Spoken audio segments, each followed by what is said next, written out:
been stuck trying to post good content for months. So was one of my guys in our school group, and this is how we solved it basically, and what's happened as a result. Timmy with the intro. Now, spoiler alert, I'll put Timmy back. This has resulted in him getting his first piece of content posted when he'd been wanting to post for months on end and just getting stuck, like not being sure where to start, not being sure what to do. And there was an immense weight on him, like knowing I've got to post some content because I know it's going to help promote my business and it's something I want to start doing, but I just haven't done it. Like I'm stuck. I know that it needs to be done. Hasn't happened. Within the first week of us working together, actually, he posted his first piece of content. I'll leave him nameless for now. If he wants to be named after, we'll be able to get into that. But posted his first piece of content, and within a week of posting that first piece of content, got a client. Now, to be clear, that client was a referral. But one of the things that we had noticed with his business, or he'd come to me with, was that it was inconsistent. Like he couldn't consistently get those clients, that stream of clients coming in. So it is a great sign that as soon as we've started posting content, he's getting he's starting to get that inflow of clients, of leads. Oh, and even like the first piece of content was a fantastic, like really easy piece of content for him to make. We sat down and we decided, okay, instead of making it this big thing that's got to do all this stuff, it's not got to sell like 100 clients at once. It's not got to introduce you and tell everyone what you do. And because we start to build these lists up in our head of like, how do I start? Oh, it's going to be perfect straight out the gate. And it's that all or nothing mentality, which often ends up with nothing, because what's easier out of all or nothing? Nothing is easier. And that's what we all tend to do. So we broke it down. Just what type of a bit of a system was, what type of content do you want to post? What's going to feel good for you? What's going to feel authentic, as people like to say? And what's going to align with your brand and your values and show what you're comfortable with? Because for him, he wasn't comfortable posting his face just yet. I was like, cool. We know that we want to work towards it. But if you're not ready yet, let's not start with the highest barrier thing. Let's not start with like Mount Everest. Let's just start with a post like, what are you most comfortable with? So for him, it was posting a carousel. Just some text on the screen, showing website. We went over some of the specifics. Literally on our first call in school, we went, okay, what's the piece of content you're going to make? And he was like, this is what I'm thinking. And we got more specific about it. He said, okay, I want to do something that shows what I do. And I was like, what is that going to look like tangibly? If I were to tell you, go away and make this piece of content, what would you have right now? What would the specifics of that be? And he was like, oh, I'm not too sure. So that's where we just started diving in. Because a lot of the time that's what we do. We're like, I'm going to do the thing. But when it's too general and not specific enough, we end up being like, oh, now I've walked away, I don't know what to do. And this is one of my main things. Like execution is the biggest thing. You don't need a crazy strategy. You just got to be able to execute. And a lot of guys struggle with execution because it's just such an abstract concept of like, okay, I know to execute, like, but what do I actually do now? What do I do? It's like the, when you don't know what you don't know, or you know that you don't know something, but you don't know what you don't know. And that's where a lot of the issue tends to be for guys. They're like, okay, I'm ready. Like, I know organic content is good. I know that I need to be posting to build the brand, and I know that I want to do relationship-focused brand building with my content. But what does that mean? Like, those are great concepts, and I talk about them all the time, and I back them, and that's why our content converts so highly, whilst also building so much trust with people. But it's like, whoa, what now?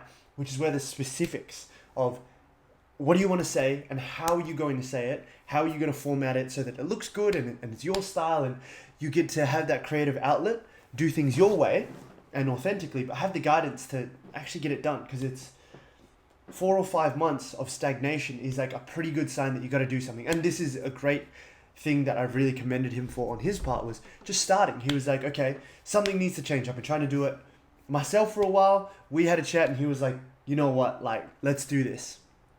Because if it's 4 to 5 months of this, now, what's the next 4 to 5 months going to look like? The same thing again. And it's just like, do you want that? If you want that, go ahead. Keep doing it yourself. But if you don't, then let's change something. And he was fantastic at just like straight away getting on that. The decision making was very quick because it's fine. I'm okay with jumping into a conversation with someone and they don't really know. They're like, oh, what should I do? I'm not sure. Like, this is new to me. That's fine. But when you get shown what to do, a lot of, like, sometimes the people that continue staying stuck with the content, or it's not kind of the content that hits the way they want, they go like, you know what? I'm just going to keep trying to figure it out myself. And that's just like, okay, it would make sense if you could give me a tangible strategy moving forwards. If you could go like, okay, I'm going to do this instead of just, I think I'll keep giving it a crack by myself. That is understandable to me. Understandably, it's a fear response. Oh, okay, I'm not sure about this now. The investment, it's getting real because I know if I do this in the back of my mind, it's going to work. And then what's the next level of business look like? What's going to change? What do I have to give up? What's up, buff? And a lot of people aren't willing to face that. So they'll say, oh no, I'll just keep giving it a crack by myself. And it's just like a response to buy yourself more time. So with some of my guys, I'll just be like, well, what do you need? Like, what are you going to do? And if you can tangibly tell me, I'm going to go ahead and do this, then that's great. And I'm peeling a callus off of my hand and that's off now. Okay. Little callus, little skin for you. Timmy, a little snack for later. Yeah.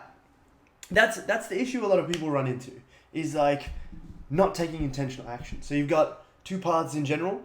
One leads to where you want to go. One is where you're on now. They run parallel.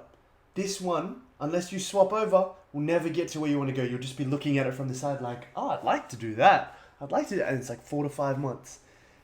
And some of my other guys, it's like 10 years. And then it's just like, all right, well, what's the next 10 years going to look like? What are we doing here? And then they'll just be like, yeah, all right, let's not have a repeat of the next 10 years. Because, yeah, you could, but why would you want it to take 10 years when you can go on to do better things in 10 years? It's like if I told you you could get just as good, if not better, at MMA or jiu-jitsu or striking in 6 months than you could in 10 years. It's like saying, oh, I'm just going to take the 10-year route. Because why? And a lot of people are like, oh, it's just I'm gonna learn more stuff myself. It's like, you still get to do all the learning and the applying yourself. Like, that doesn't change. It's just the speed of progress, and like you get to go on to solve better problems in that 10 years. And that compounds over time. It's a good attitude to have. So anyway, we went through that little tangent there. We went through that, and within the first week, we posted the first piece of content and got like, it's now at like 900 plus views, which is fantastic if you think about a new account, never posted before, has like, I can't remember how many followers. Let me check. But it doesn't have very many followers. And like for the, some people have a 5x rule where it's like for every it's basically 5x your number of followers. If you get more views than that, it is a viral post. Well, first post, 25 followers and 700 odd views, or 900 odd views on it now, 951. I'm getting real specific with it for you.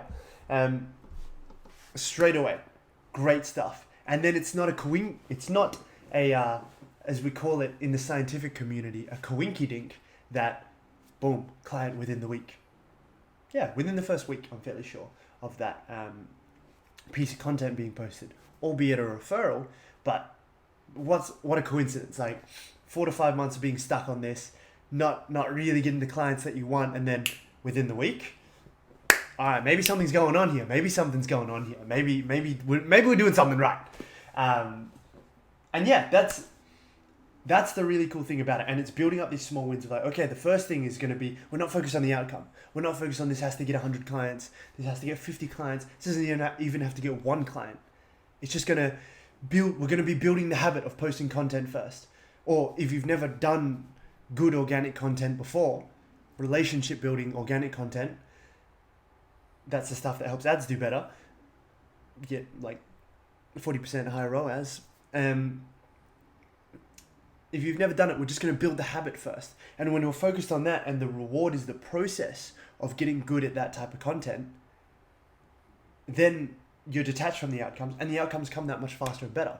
Just like with anything in life, it's like if you're focused on the process, the outcomes come much more naturally, much more easily, and they flow and they are much greater in result because of that detachment from it, when you're able to emotionally detach from it.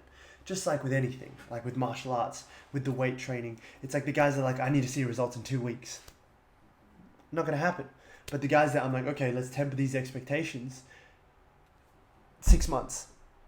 Like dream body, maybe 2-3 years and forget. Send 2-3 years and forget. But when you do that and you show up as if you are going to, like you're going to do it for 2-3 years, because then it's like, well, what, do you want to get your results in 2 weeks and then lose them? No, nobody wants that.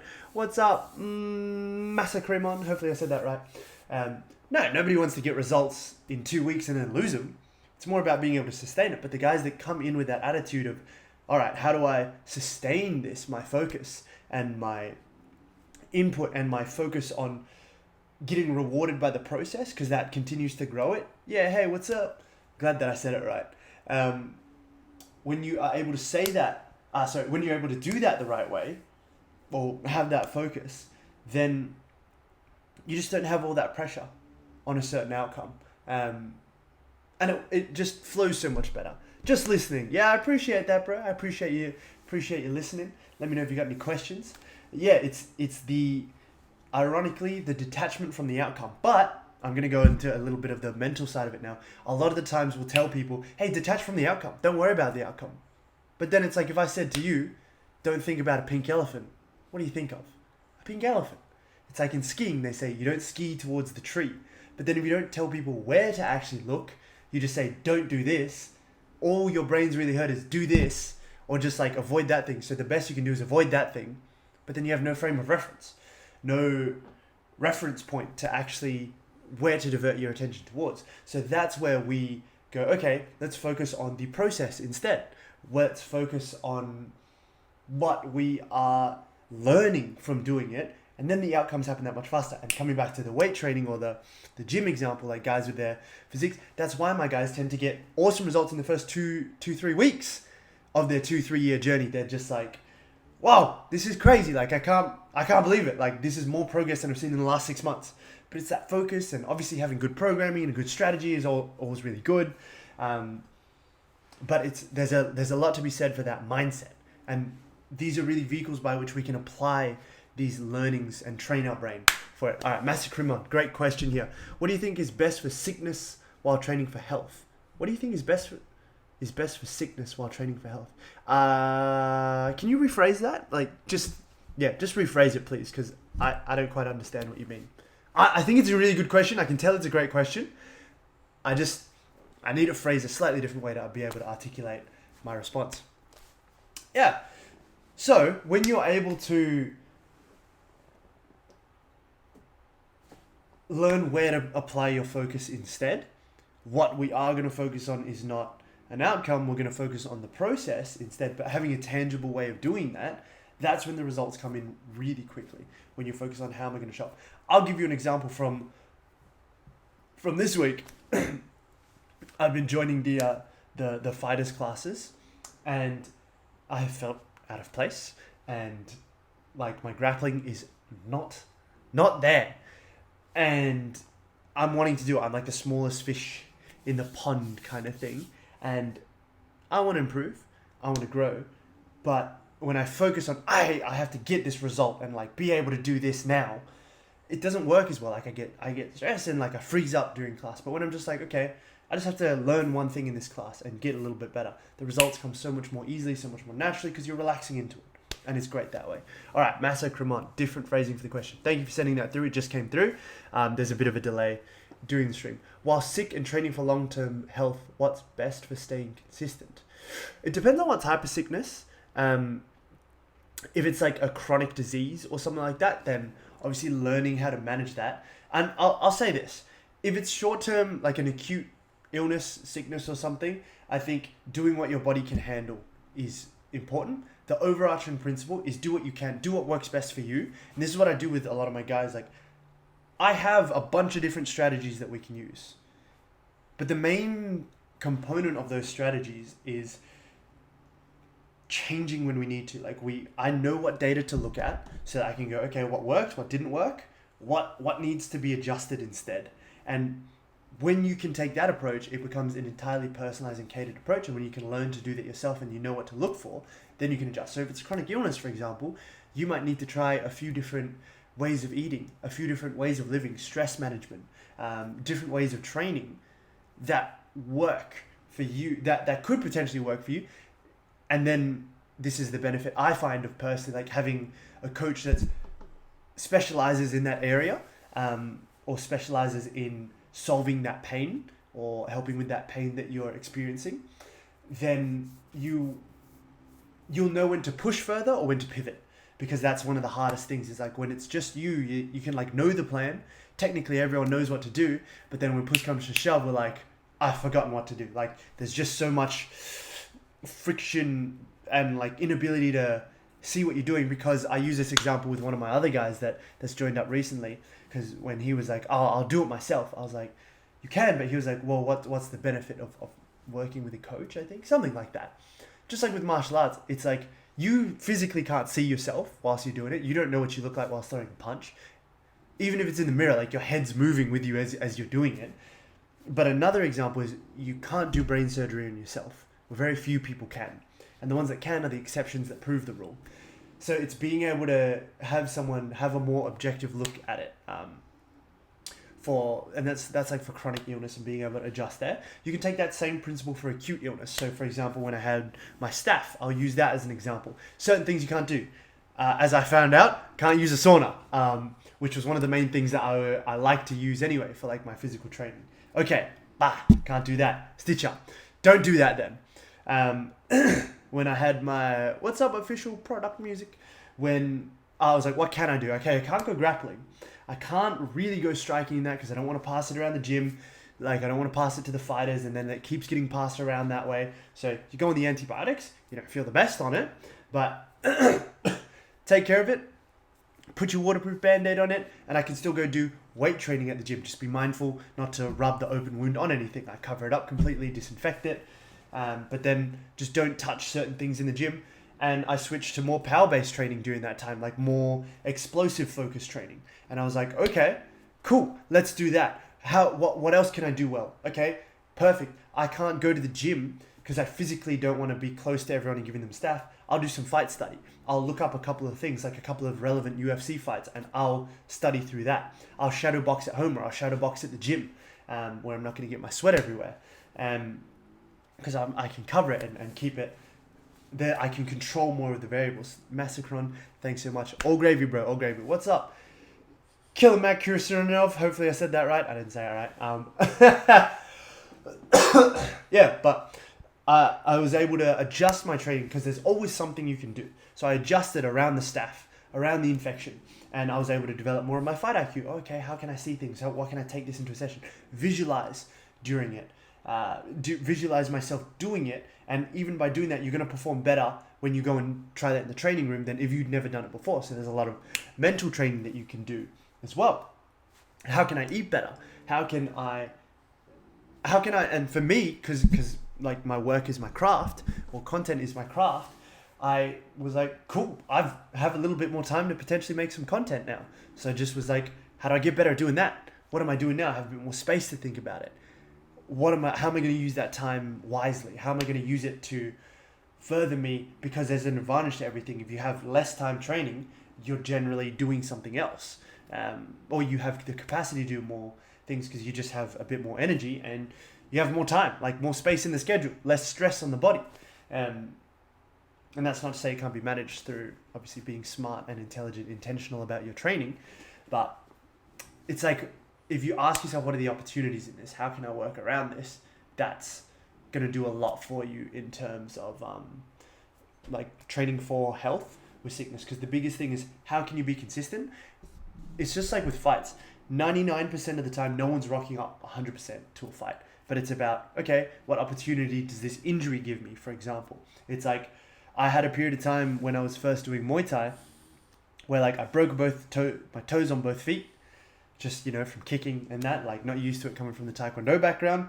And I had strained my wrist on my right hand.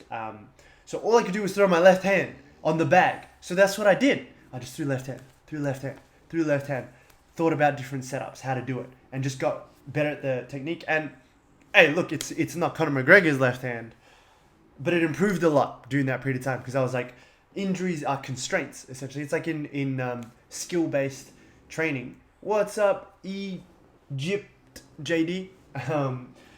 In skill-based training, or constraints-based training, you'll impose constraints on yourself on purpose to be able to work on a specific thing. Positional sparring, bad position drilling. You do the same thing. So it's really being able to go, okay, how can I apply that for other things? Because it's like pretty straightforward to do for martial arts, but then it's like, how do I do that for business? How do I do that for my other training? How do I do that for my relationships, for my life? Because you can only really focus on one thing well at a time, and then you have that singularity of focus for the time that it needs, develop that skill much faster than if you were trying to develop 10 things at once, and then you diversify your skill set. So that's one of the best ways that I find to learn as well, to free your mind up for the best type of learning is typically you're focusing on one thing at a time. Like in a drill, you're not going to focus on 10 different things at once. It's normally one, maybe two different things you're getting worked on during that drill. Drill, baby, drill. And that helps you to grow much faster. So that would answer that question, because bringing this back to the content, there's always a way that you can get started today. It's like entrepreneurship and business 101. Use what you've got. What's up, Eugene Nam? Welcome.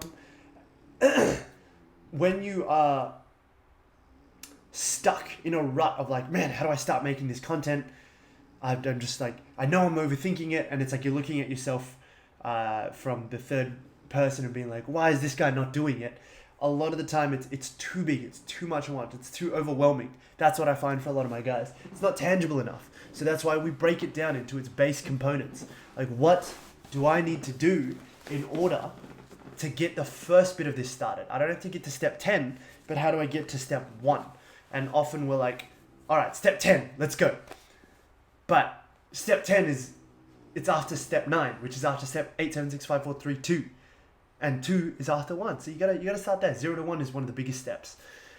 Masculine, I must go. I've noted many things and will continue to learn on this topic. Have a good night. Appreciate you, man. Appreciate the question. It was a fantastic question. I'm glad you could take some notes. And let me know what you learned from it, man. What else you turn up in your research. Have a good night too. Or gravy, God bless. That's the one of the primary obstacles that people face is the starting block. And the reason they face that is because it's big. They make the starting block like the first step is head height, and you've got to jump up onto it when you've never even taken a step before. So what I like to do, and I still do this for myself, even with, for example, getting to bed, the system that I have for getting to bed on time and getting to bed well is it's just one small step. And then that leads to the next step. You follow the next breadcrumb. With content, you follow the first breadcrumb. I had someone ask, how did I start doing what I'm doing now coming from a personal trainer and studying sports science and physiotherapy background? Pretty different.